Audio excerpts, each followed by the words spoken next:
Ladies and gentlemen, welcome to the Board of Advisors podcast. This is live coming from Dallas. We are in our 41st in a row, never missed one, quarterly live event, 5 days here with some of the top CEOs, founders, investors, and online personalities like Mr. Leo Climaco. Thank you very much. Welcome to the show, buddy. Thank you. So, to start, you have a great podcast, and we just so happen to be doing a podcast. Yes. How did you go from just podcasting to really turning it into a business asset? It's a great question. First, it began as a passion project, something I wanted to explore, see where it took me. And then I saw that it actually had some legs to it, right? I saw that I discovered multiple ways to monetize it, not just through ads. So what I do is I interview people who I want as a client. So that really helps me monetize the podcast. So I convert at about 40%. So most people who I interview, they either buy the footage from me with edits of the clips. We give you the full footage edited plus 5 cut up reels, about 90 seconds each. So you put on social media, that's about $1,000. And then we also rent the studio out, and we also build you and produce you your own podcast. So you're really like a jump off point for those that want to be on podcasts, that want more exposure, almost need to learn the ropes a little bit. Exactly. Through immersion. You just kind of throw them in the deep end of the pool. You 100%. say, yeah. And I hold their hand. Yeah. I'll guide them. I'll coach them. Tonality, how to look, how to present yourself, you know. How do you look on a podcast? Confident. I think if you are not confident, it shows on camera. And people can feel that, right? So we're trying to build trust and authority. So confidence is a must. Do you find people get nervous? Is it like, they say the number one fear is speaking in public. Yeah. Is it like that? It is. It is. I've had podcasts where 12 different takes because someone is so nervous and they can't gather themselves. So, I stop, I relax, I'll give them water. I'll go, look, forget the camera. Look at me. Water to drink. Water to drink. You don't throw it on them. No water to drink. So it's you and me, forget the cameras. We're having a conversation. 2 guys just having a chit chat. That's it. And let's go. Like go. us right now. Exactly. It's almost like this seductive fabric that we're weaving. Yes. Like a finely tailored suit. Right. With our name on it. Correct. Which is what you wore yesterday. Yes. I didn't even realize that. We're in the middle of the event. You're being interviewed in front of all these CEOs, and I realized your name is literally the design on the suit. That was wild. Thank you. Now, I did see something like that a long time ago. Where do you have your suits made? So I have. Because you obviously have them made. I do. I have a tailor in Queens, New York. Shout out to my tailor. They're called, custom suits. They're called very, very basic, but they're called custom suits. And they're really good. They can get fabrics from all over the world, and they'll measure you up, and they'll make you a suit plus 3 tailored button downs with your name, initials, whatever you want. It's very cool. So you're a brand guy. I am. What would you say you are first? Are you a brand guy? Are you a podcast guy? Are you a marketer? Like, what is your first real to answer value statement, right? Or value offer? I think I'm a giver. First of all, I think I like to serve. I like to give. And I think I enjoy podcasting because I can showcase you, right? I can use my platform to allow you to have a voice. And I really enjoy that. I really enjoy shining a light on people, right? I enjoy being that pillar that can help you catapult your career. So I really, really enjoy that. So I would say probably podcaster first to answer your question. It also, it illustrates live in person a little bit of your product. You know, they're experiencing it. You know, it's an intangible that you're in a way making tangible. Correct. Right. That I'm sure helps the conversion process. Oh yeah. But it also helps the partner process because they want to partner in how do I do this thing, right? Somebody they trust, somebody that's done it. How long have you been doing it? 3 years. Okay. Yeah. Yeah, that's a lot of progress in 3 years. Yeah. I've done 200 episodes. I'm on my second studio. And we've helped over 20 people produce their podcasts already. Yeah. So these are podcasts you're helping them produce, stand up, produce, and like that exist, not just be on a podcast. Correct. You're helping them create a platform. Correct. But we create a podcast not just to create a podcast. Yeah. The intention is to get you clients. Yeah. Right? The intention is to have your voice in your client's ear for 30 minutes to build that authority and that trust. But my point is this. The platform, people want to be on platforms. Yes. It gave me, no one even checked to see, hey, where's this podcast? How many has he put up? No, it blew my mind. I was asking the team, hey, are we putting these out? Are they doing pretty well? And then they're like, I don't know, go check. I'm like, oh, that's a great idea. So I said, where do I go? They said, go to iTunes or whatever. Is that where we go? Oh, Apple Podcasts. Yeah. I go there. It's like, there's nothing. It was wild. That is wild. Now, I would never do that again. I just, sometimes, you get lucky. Now we have a real podcast. We have a lot of, we're doing 40, 50 podcasts, this week. Like that's a lot. So you do that a couple times, 4 times a year, it adds up quick. It does. I think it just really illustrates, though, how powerful it is. The platform, the authority, the brand. You put a microphone in someone's hand. You give them a voice. Correct. Right? How many people have you given that voice? A lot of people. Yeah? Yeah. But a lot. 10, 100, 200, 1,000? Because it's hard to really shape somebody into something that they weren't. I would say a good 50. 50? Yeah.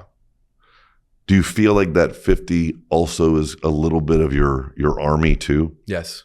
Because now you get to be on their podcast. You almost get to amplify yourself due to the relationships. 100%. Yeah. That's the best part, right? I think 100 episodes in, I realized that, I'm making content, but I'm making connections. Yeah, I think Mr. Beast actually says, like, don't even message me. I remember watching a video. It was a while back. He's like, don't even go do 100 correct podcasts or videos or something, and then ask me a question or make a comment. Exactly. Because you really don't know what you're doing. No. Until you go do it 100 times, right? So you start the relationship with having them on your podcast. Correct. What happens then? And what is the ultimate value proposition, like price-wise, investment-wise, that podcast brings them to? Great question. So I had a guest, Dr. Patty Mason. She is a CPA that had her own company for many years, and now she teaches people financial literacy, right? So I saw an opportunity there to create a digital product where both of us can make money off of. So I built out, on the podcast, we asked her, if you had $10,000, how would you invest it? We took that information and made it into a infographic, a digital product. Okay. And we sold it for $47. Okay. And we sold over 3,000. So then what? That was one vehicle. Okay. Right? And then I sold her the footage. Okay. Okay. She didn't become a client yet, in the works. Right. But if she was to become a client, we would do 3 months at $9,000, 3,000 per month, and I would build out her podcast. We'd figure out her niche, her audience. Brother, do you know how much money and time I wasted trying to jack around with figuring out the podcast? How much? I probably bought $100,000 and Really? I didn't even know.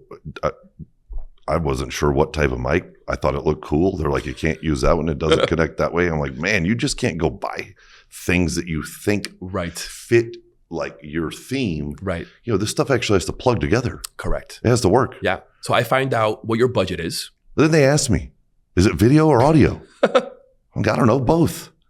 I mean, there's a lot. People think it's simple. Yeah. But for $9,000, and you said 3 months. 3 months. To start the fire. Yeah. Without the waste. There's a real efficiency to just knowing what to do. Correct. Right?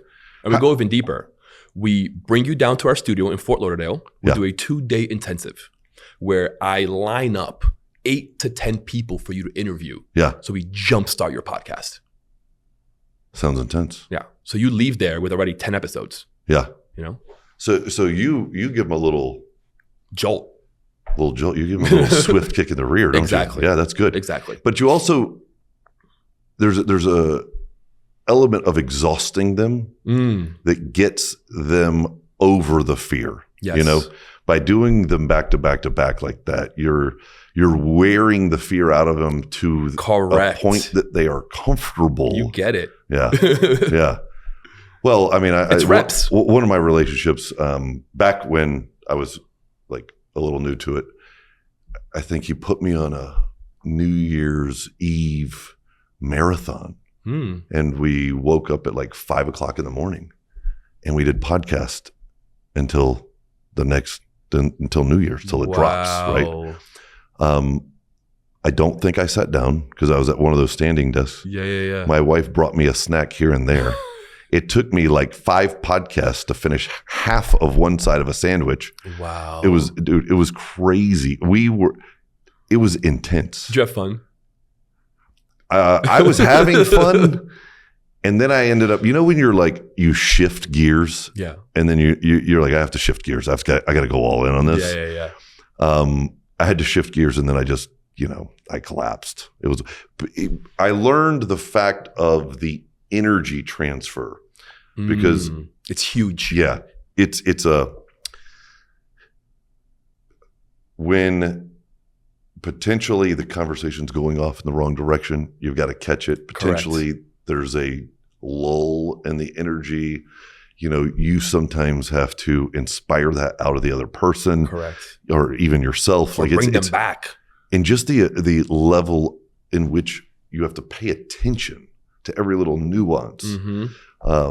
And some of these had like 4 and 5 and 6 people. It was pretty wild. And then catching yourself saying, right. Oh, I just did that on purpose. No, I didn't. See, even I mess up. What I like doing. I did it again. No. What I like doing is I'm a good listener. Yeah. So I really pay attention and I like to recall things from the beginning that you mentioned. Oh yeah. That's professional. I like that. So I like to let you know that I listened and that I'm tying things together for you. It's almost like you did an equation where like, exactly. At minute 1, they said this. At minute 5, they said this. At minute 10, they said this. And then you just kind of say, so what you're really saying is, exactly. And you tie all that together and it's just like, and they're like, what happened? You just put that into like a formula. Exactly. Yeah, that's wild. Put a little little bow. Yeah. I got to tell you, like you have a great presence in person. Thank you. You do a lot of the podcasts. Like, what's the ratio between in person and digital? 100% in person. I stopped doing all digital. Okay, here's actually a big I used to. I stopped. Doing digital? Yeah. The energy's different. I can tell you, Joe Rogan called me. It's okay, Joe, if you want to call me. And he said, let's do digital. I would do it. That's different. But he wouldn't do it. No, he wouldn't do it. So that's Joe Rogan. Yeah. One of the biggest misconceptions in my learning curve of, do I build a podcast? Like, okay, so what is the outcome that you want? Do you want to build a platform that gives you the authority, or are you trying to get big exposure fast?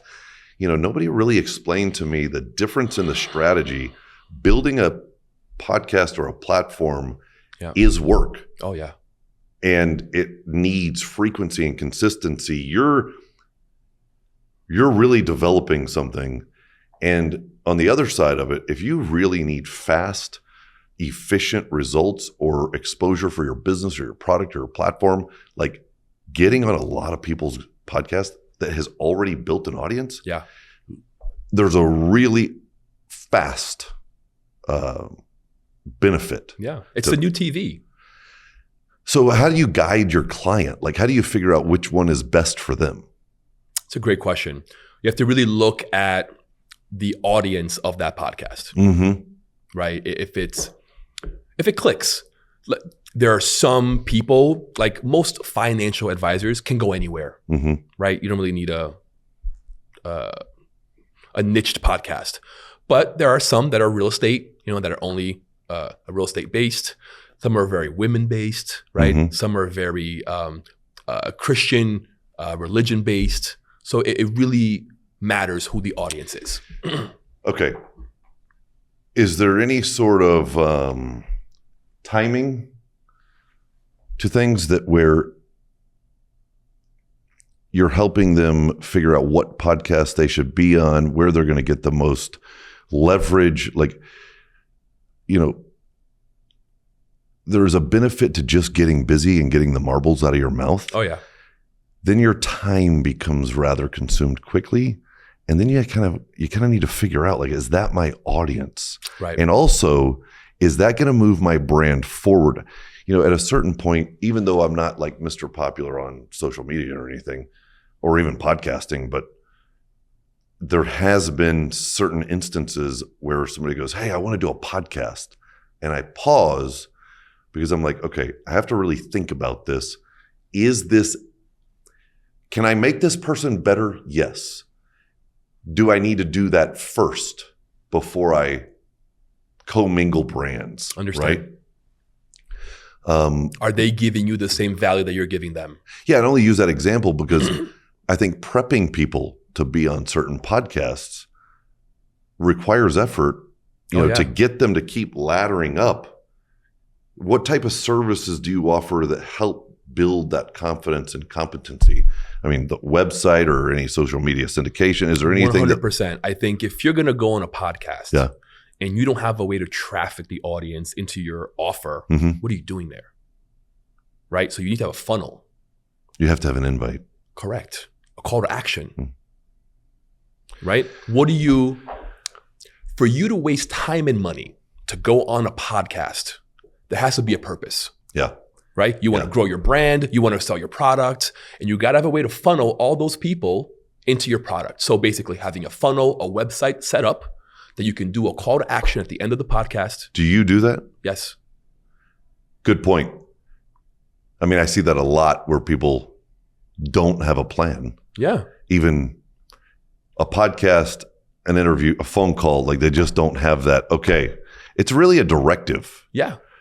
And most people want to know what to do next. And if you're the one that says, look, I really loved the conversation here.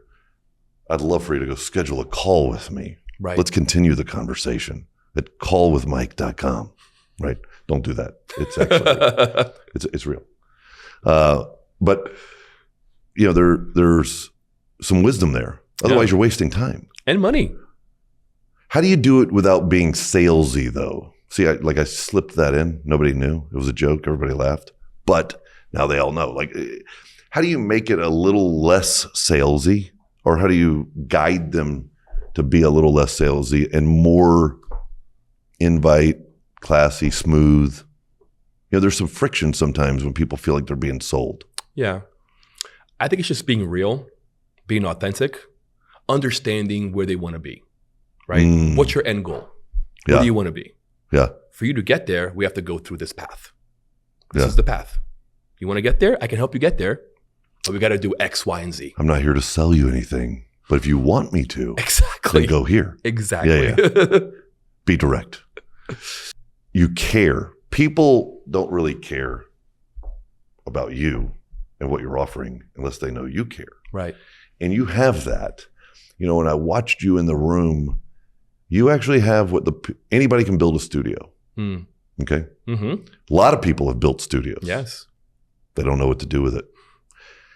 I actually had like a flash of a little bit of a vision where you could expand your brand by partnering with individuals who have built very competent studios. They're builder, engineer, tinkerers sometimes. They just like buying all the gadgets. I could be that way sometimes. I see what you're saying. But they don't know how to use it. They haven't built an audience. Think about this. Leo Climaco, LA, Dallas, Atlanta, Miami, New York, right? There's somebody in each one of those that has an amazing studio and has no idea how to use it. And it's sitting there stale as a cracker. And you can go in and not only partner with them, but put your brand on it. Make their investment valuable, grow an audience, and really have the Leo studio. I like that. The Leo studio, right? Become a destination in the real world and on the calendar where people actually come to learn how to be like you. It's so funny that you say that, because about a month ago, a buddy of mine who has a studio in Hollywood asked me if I wanted to take over his studio because he's not doing anything with it. Exactly what you said. Unbelievable. I know they exist because I was one, right? Yeah. And then I just said, I'm using this thing. And then like I said, I didn't even know what I was doing. And it was working. Had no idea. And it was working. Look, if we wanted to invite people to have that conversation with you, to check you out, and your studio is in Miami? Fort Lauderdale. Fort Lauderdale. Yeah. Oh, man. That's where all the money's at. Yeah. That's where success is born. I agree. Especially on podcasts. I agree. How do they connect with you? Instagram, at Leo Climaco, or at Leo Climaco Podcast, or leoclimaco.com. Okay. Or forgestudiofl.com. You get your name and everything. leoclimaco.com. I can see it. The Leo Studios, Fort Lauderdale, Florida. That could be yours. From your mouth to God's ears. And you just partner with everybody else. I do have a couple of referrals for you. I think let's try out some conversations. I really enjoyed the conversation with you here. Thank you. In Dallas. Some of the craziest, successful owner, founder, CEOs. How was the last 2 days? Incredible. Scale of 1 to 10. 12. And you would never lie. No. Seriously, real quick, I just want to tell you, you are probably one of the smoothest, most confident, suave men I've ever met. You are extremely well-dresser, and the way you hold control of the room is very impressive. I look up to you. Thank you, brother. And I hope to be as good as you are one day. It's a compliment that I genuinely receive. Thank you, because I work very diligently to care for my people. Yeah.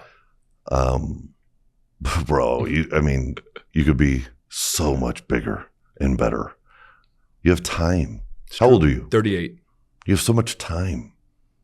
Like, you've got, do you have kids? I do. I have a 6-year-old and a 3-year-old, 2 boys. Yeah. Luke and Oliver. You've got it. If I can inspire you, support you, which we're already in that relationship now, stick with me. I will. I'll stick with you. You're going to be great. Thank you. Pleasure. Amen. Hey, I appreciate and it's a you. pleasure. My right pleasure. There yes. to Thank support you. Thank you, Mike. All right. Leo Climaco, ladies and gentlemen, leoclimaco.com. The Board of Advisors podcast live here in Dallas at the live event. Hundreds of owner, founder, CEOs every quarter. If you want to meet guys like this, you want to be here, get your invite at bainvite.com.